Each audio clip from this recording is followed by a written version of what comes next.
करेले की सब्जी आमतौर पर ज्यादातर लोग को उतरती नहीं है, खास तौर से बच्चों को। अगर आप इस तरीके से एक बार करेले की सब्जी बनाएंगे तो जो नहीं खाते हैं वो भी खाना शुरू कर देंगे। मेरे घर में भी ऐसे तो करेले की सब्जी किसी को उतरती नहीं है, लेकिन जब भी मैं इस तरह से भरवा करेले की सब्जी बनाती हूँ तो घर में सभी इसको मांग मांग के खाते हैं, इतनी टेस्टी लगती है सबको। तो hello everyone, welcome back to my another cooking blog channel. I hope all of you are doing well. मैंने यहाँ पर ले लिए हैं 4 बड़े साइज के करेले और उसके मैंने ऊपर के और नीचे के भागों को काट लिया है। अब इसके मैं छिलके निकाल दूंगी।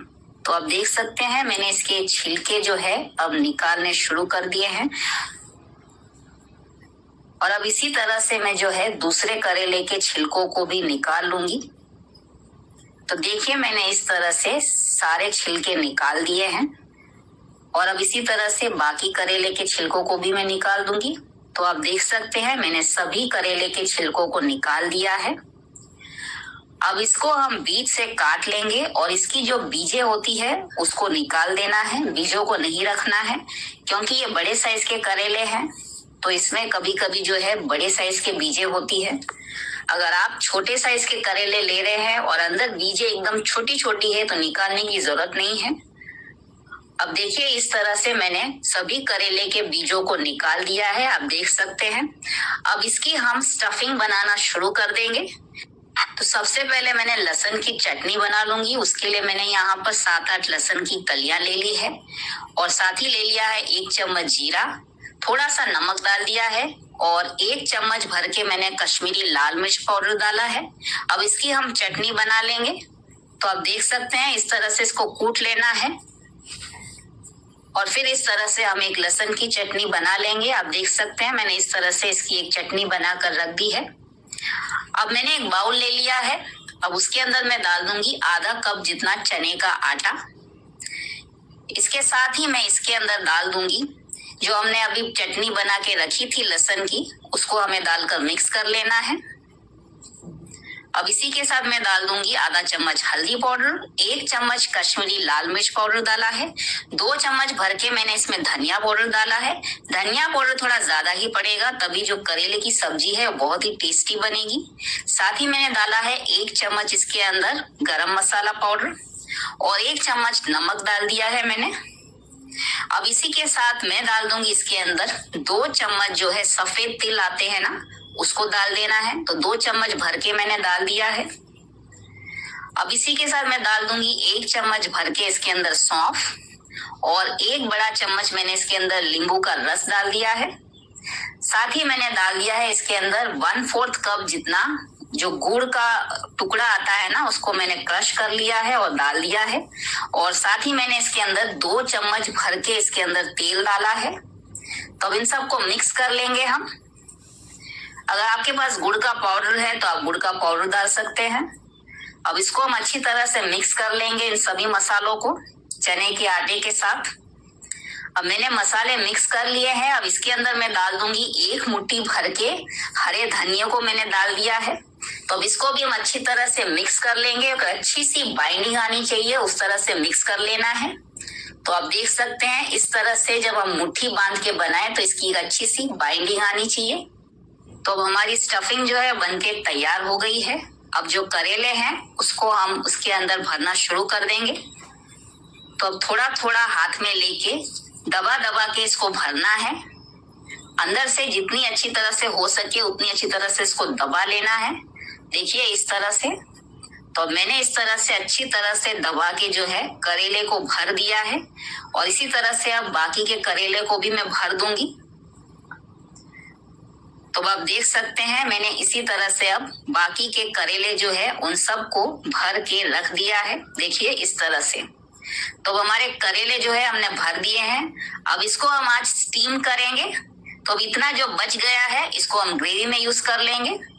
अब मैंने यहाँ पर इडली का कुकर चढ़ा दिया है, उसके अंदर मैंने रख दिया है इडली का प्लेट और साथ में जो हमने करेले भर के रखे थे उसको हमें स्टीम करने के लिए रख देना है। कम से कम 10-15 मिनट के लिए इसको स्टीम कर लेना है। तो अब इसको ढक के हम 10 से 15 मिनट तक स्टीम कर लेंगे। तो अब 10-15 मिनट के बाद खोल के देख लेंगे। तो देखिए हमारा जो भर के रखा था हमने करेले, वो अच्छी तरह से अब स्टीम हो चुके हैं, अच्छी तरह से पक गए हैं। तो इस तरह से चाकू की मदद से मैंने चेक भी कर लिया है और ये अच्छी तरह से अब पक चुके हैं। अब इसकी हम ग्रेवी बनाना शुरू कर देते हैं। तो मैंने यहाँ पर कढ़ाई चढ़ा दी है, उसमें मैंने 5 चम्मच जितना तेल डाला है। तेल इसमें थोड़ा ज्यादा ही पड़ेगा। अब मैंने डाल दिया है इसके अंदर 1 चम्मच जीरा। जैसे तेल गर्म होगा हम डाल देंगे 1 चम्मच जीरा। साथ ही डाल देंगे चुटकी भर इसमें हींग, इससे फ्लेवर बहुत ही अच्छा आएगा। और थोड़े से करी पत्ते भी डाल दिए हैं मैंने। साथ ही मैंने डाला है 3 हरी मिर्च, जिसको मैंने बारीक काट लिया था। और 1 चम्मच जितना जो अदरक आता है उसको मैंने ग्रेट करके 1 चम्मच भर के डाल दिया है। तो जब तक इसमें मिर्ची और अदरक भून जाते हैं तब तक हम जो है प्याज का पेस्ट बना लेते हैं। तो उसके लिए जो है हम ले लेंगे 2 बड़े साइज के प्याज और उसको जो है मैंने इस तरह से काट लिया है। देखिए इस तरह से मैंने 2 प्याजों को काट लिया है। अब इसका हम पेस्ट बना लेंगे। तो आप देख सकते हैं इस तरह से मैंने 2 बड़े प्याज का पेस्ट बना लिया है। अब इसको हम जो हमने भून के रखे थे अदरक और हरी मिर्च को उसके अंदर डाल के मिक्स कर लेंगे। तो इस तरह से हम पेस्ट बना के डालेंगे तो ग्रेवी में एक बहुत ही स्मूथनेस आएगा और बहुत ही टेस्टी लगेगी ग्रेवी भी। तो करेले की सब्जी में इस तरह से आप प्याज का जो है पेस्ट बना के डालेंगे तो बहुत ही अच्छा एक स्मूथिंग टेक्सचर आएगा इसका। अब प्याज जब है थोड़े से हल्के ब्राउन कलर के हो जाएंगे तब इसके अंदर हम डाल देंगे मसाले। तो इसमें से थोड़ा तेल भी छूटने लगा है और प्याज जो है अच्छी तरह से भून गए हैं। अब मैंने डाल दिया है आधा चम्मच हल्दी पाउडर, 1 बड़ा चम्मच मैंने इसके अंदर कश्मीरी लाल मिर्च पाउडर डाला है, 1 चम्मच धनिया पाउडर डाला है, 1 चम्मच इसके अंदर मैंने जो है जीरा पाउडर डाला है और 1 चम्मच इसके अंदर आमचूर पाउडर डाला है। अब इन सबको अच्छी तरह से हम मिक्स कर लेंगे।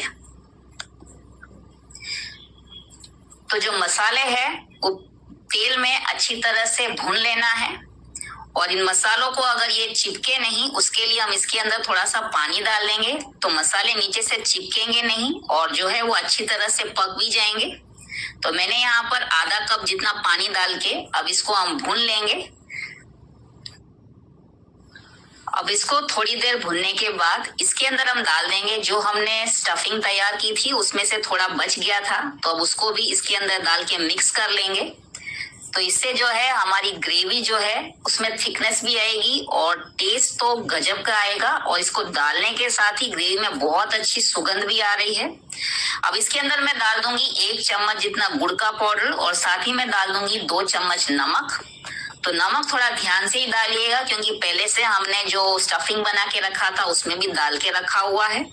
अब इसको हम मिक्स कर लेंगे और फिर इसके अंदर हम थोड़ा सा पानी डाल देंगे इसको पकने के लिए, क्योंकि हमने जो चने का आटा है वो कच्चा ही डाला था तो उसको थोड़ा पकाना जरूरी है।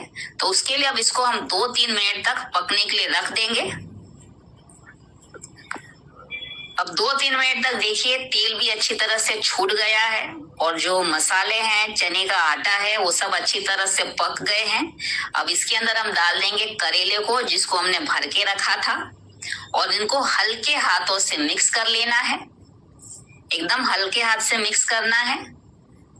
और फिर इसमें थोड़ा जो है ग्रेवी में थोड़ा सा हम पानी डालेंगे और इसको 5 मिनट के लिए हम पकने के लिए रख देंगे, क्योंकि हम ऑलरेडी इसको पका चुके हैं करेलों को, तो ज्यादा देर इसको रखने की जरूरत नहीं है। बस ये मसालों में अच्छी तरह से पक जाए उतनी देर ही हमें रखना है। तो 5 मिनट में जो है हमारा करेले का सब्जी बनके तैयार हो जाएगा। अब इसको हम ढक के पकने के लिए रख देंगे। तो अब 5 मिनट हो चुके हैं और हमारी जो भरवा करेले की सब्जी है देखने में इतनी अच्छी बढ़िया खुशबू आ रही है ना, पूरे घर में इसकी खुशबू फैल गई है। और करेले की सब्जी तो कोई बोलेगा ही नहीं, इतनी टेस्टी लगेगी। ऊपर से मैंने धनिया डाल दिया है तो बहुत ही बढ़िया बनकर आया है। तो इस तरह से एक बार ट्राई करने वाली रेसिपी है ये, एक बार जरूर से ट्राई कीजिएगा। इसको आप चावल के साथ, रोटी के साथ, किसी के साथ भी खा सकते हैं। तो आज मैं इसको रोटियों के साथ सर्व करूंगी। तो बहुत ही टेस्टी और बहुत ही स्वादिष्ट होती है ये करेले की, जो भरवा करेले की सब्जी है। एक बार जरूर से ट्राई कीजिएगा आप लोग को ये रेसिपी कैसी लगी? अगर अच्छी लगी हो तो प्लीज वीडियो को एक लाइक जरूर कर दीजिएगा और शेयर करना बिल्कुल ना भूलिएगा। मैं मिलती हूँ एक नई रेसिपी के साथ, तब तक के लिए टेक केयर, धन्यवाद एंड बाय बाय।